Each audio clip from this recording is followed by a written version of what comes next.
सेना की तैयारी की ये तस्वीरें न तो किसी युद्धाभ्यास का हिस्सा हैं और न ही दुश्मन के खिलाफ किसी खास ऑपरेशन की तैयारी की जा रही है, बल्कि यह बद्रीनाथ के प्रवेश द्वार जोशीमठ को बचाने का अभियान का हिस्सा है।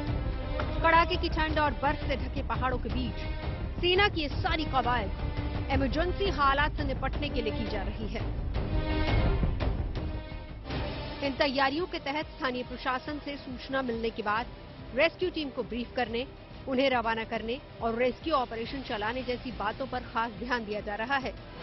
इस वक्त जोशीमठ के 700 से ज्यादा मकान दरारों की जद में आने की वजह से रहने लायक नहीं बचे हैं।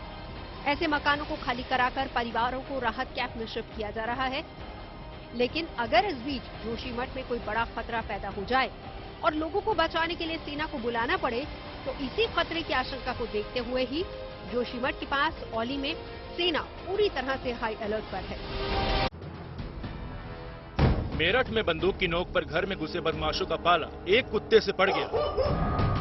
दरअसल विजयनगर कॉलोनी इलाके में एक सराफा कारोबारी के घर में किराए का मकान लेने के बहाने एक महिला पहुंची। असल में उनका इरादा घर में लूटपाट का था। महिला के साथ 2 युवक भी मौजूद थे। बातों ही बातों में दोनों युवक बंदूक निकाल लेते हैं और घर में घुसने की कोशिश करते हैं। हालांकि गेट के भीतर उनका पालतू डॉगी जिम्मी था, जिसने बदमाशों को देखकर भौंकना शुरू कर दिया। जिम्मी के आगे बदमाश बेबस नजर आने लगे और आरोपी वहां से भाग खड़े हुए। पूरा मामला भी सीसीटीवी कैमरे में कैद हो गया। उसके घर पे 3 लोग आए, जिसमें 2 युवक और 1 युवती थी। उनके द्वारा ये कहा गया कि हमें रहने के लिए किराए पर मकान की आवश्यकता है और वो उसको ढूंढ रहे हैं। इस बीच उनके द्वारा ये बताया गया कि इस बीच उसके एक युवक के द्वारा घर में घुसने का प्रयास किया गया, तो उनका जो कुत्ता है उसके द्वारा जब शोरगुल मचाया गया तो वहां से भाग गए। सीसीटीवी फुटेज में 3 लोग वहां पे दिख रहे हैं। वैसे तो फतेहपुर शेखावटी अपने मौसम के बर्फीले मिजाज के लिए मशहूर है। हर साल सर्दी यहाँ नए रिकॉर्ड बनाती है और हर साल ओस की बूंदों के जम जाने की नई तस्वीरें यहाँ से आती हैं। एक बार फिर से यहाँ तापमान ने सारे रिकॉर्ड तोड़ दिए हैं। पारा -3.7 डिग्री तक गिर गया है। मौसम विभाग ने दिल्ली समेत उत्तर भारत में जबरदस्त ठंड के साथ घने कोहरे की चेतावनी दी है। अगले 3 दिन भीषण ठंड और फिर 3 दिन पूरे उत्तर भारत में घना कोहरा रहने का अनुमान है। इसके अलावा वेस्टर्न डिस्टर्बेंस सक्रिय होने से सर्दी के साथ साथ बरसात के भी आसार हैं। जो 22 से 24 है उसमें रेन भी मिलेगा, ड्रिजल भी होगा प्लेन्स में। अभी जो कोल्ड चल रहा है दिल्ली में या बाकी जो इलाका में रहेगा, मतलब मेनली जो 18 नाइट ऑनवर्ड तापमान राइज होगा। इसीलिए अगर आप ठंड से बेफिक्र हो गए हैं तो ये आपकी भूल साबित हो सकती है। मौसम यू टर्न लेने वाला है। राजस्थान के जयपुर में रहने वाली भाग्यश्री सैनी ड्रॉप आउट बेटियों का भाग्य बदलने की कोशिशों में जुटी हैं। दरअसल भाग्यश्री सैनी जयपुर में रहकर जयपुर के अलावा आदिवासी क्षेत्र डूंगरपुर, बांसवाड़ा, उदयपुर, जालौर और अजमेर की उन बेटियों को शिक्षित करने में जुटी हैं, जिन्होंने किन्हीं कारणवश अपनी पढ़ाई बीच में ही छोड़ दी थी।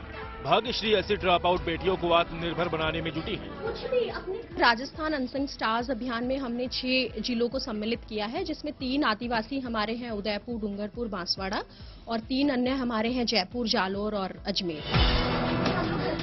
भाग्यश्री ने ड्रॉप आउट बेटियों का भविष्य संवारने के लिए अनसंग स्टार्स अभियान चला रखा है, जिसमें उनके साथ अभियान में डॉक्टर, वकील, शिक्षाविद और अन्य स्वयंसेवक जुड़े हुए हैं, जो निःशुल्क अपनी सेवाएं देते हैं। इस अभियान का मकसद बेटियों को शिक्षित करने के साथ उन्हें समग्र रूप से सशक्त बनाकर समाज की मुख्य धारा में लाना है।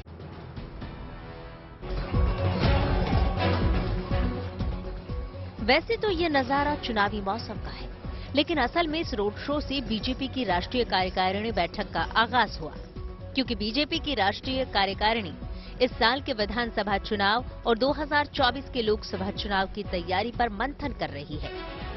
इसलिए कहा जा सकता है कि पीएम मोदी ने रोड शो के जरिए बड़े चुनावी दंगल का बिगुल फूंक दिया। सियासी बयानबाजी अपनी जगह है, लेकिन पीएम मोदी का रोड शो और उसके बाद राष्ट्रीय कार्यकारिणी की बैठक चुनावी नजरिए से अहम है, क्योंकि इस साल 9 राज्यों में विधानसभा चुनाव है। इस तरह बीजेपी अभी से 2024 की तैयारी और 400 से ज्यादा सीटें जीतने की रणनीति बनाने में जुट गई है।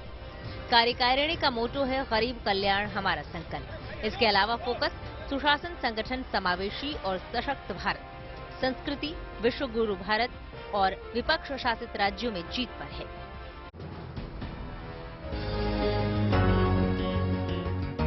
बांके बिहारी के आसपास की सकड़ी कुंज गलियों को अब अत्याधुनिक और मनमोहक गलियारे में तब्दील किया जाएगा। यूपी सरकार ने इसका ब्लूप्रिंट तैयार कर लिया है। बांके बिहारी कॉरिडोर 5 एकड़ में बनाया जाएगा। प्रस्तावित प्लान के मुताबिक कॉरिडोर से मंदिर जाने के 3 रास्ते होंगे।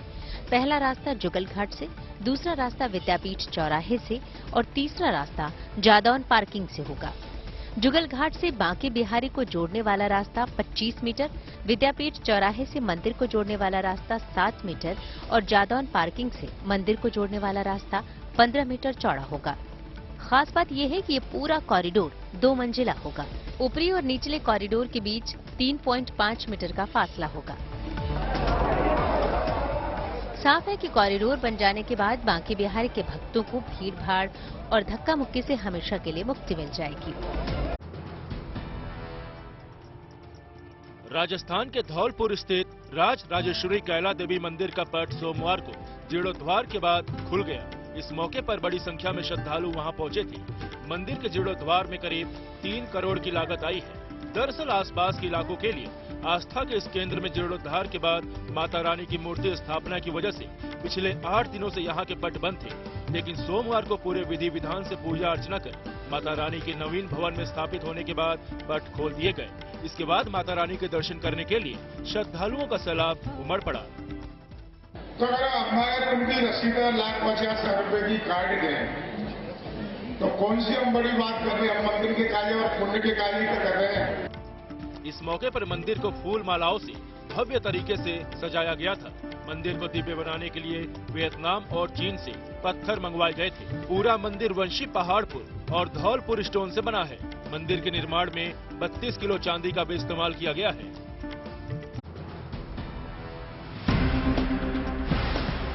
बीजेपी ने इस साल 9 राज्यों में होने वाले विधानसभा चुनाव और 2024 के लोकसभा चुनाव की तैयारी शुरू कर दी है। इसी सिलसिले में पार्टी कार्यकारिणी की बैठक दिल्ली के NDMC कन्वेंशन सेंटर में शुरू हुई। ये बैठक आज भी जारी रहेगी। इस बैठक में हिस्सा लेने से पहले प्रधानमंत्री मोदी ने संसद मार्ग के पटेल चौक से लेकर NDMC कन्वेंशन सेंटर तक रोड शो किया। इसके बाद वो कार्यकारिणी की बैठक में पहुंचे और कार्यक्रम का उद्घाटन किया। बैठक में जिन मुद्दों पर चर्चा हुई उसकी जानकारी बीजेपी नेता रविशंकर प्रसाद ने मीडिया को दी। गुजरात विधानसभा चुनाव में भारी जीत के बाद पार्टी की ये पहली बड़ी बैठक है जिसमें देश के मौजूदा मुद्दों और पार्टी के भीतर संगठनात्मक मुद्दों पर चर्चा की गई। अध्यक्ष जी ने बड़े सुकून से कहा कि 1,30,000 बूथ पर हम लोग पहुंचे, जिनको मजबूत करने का फैसला हुआ।